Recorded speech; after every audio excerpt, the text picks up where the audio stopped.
जी नाज़रीन, ख़बरों के सिलसिले को आगे बढ़ाते हुए हम रुख करते हैं कलर कहार की तरफ, जहां पे हमारे नुमाइंदे मोहम्मद ज़मान ख़ान मौजूद हैं, जो कि इस वक्त वहां की सूरत हाल दिखा भी रहे हैं। और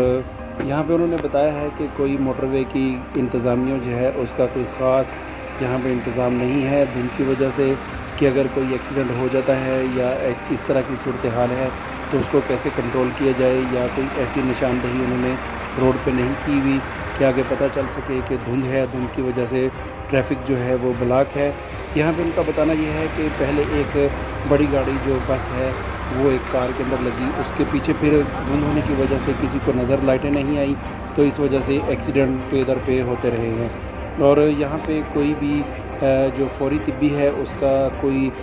फौरी तिब्बी इमदाद जो होती है उसका कोई इंतज़ाम नहीं है। अभी तक मोटरवे वाले भी यहाँ पे नहीं पहुँचे, और हमारी मोटरवे वालों से गुजारिश है कि वो यहाँ पे पहुँचे और निशानदही लगाएं ताकि पीछे आने वाले बच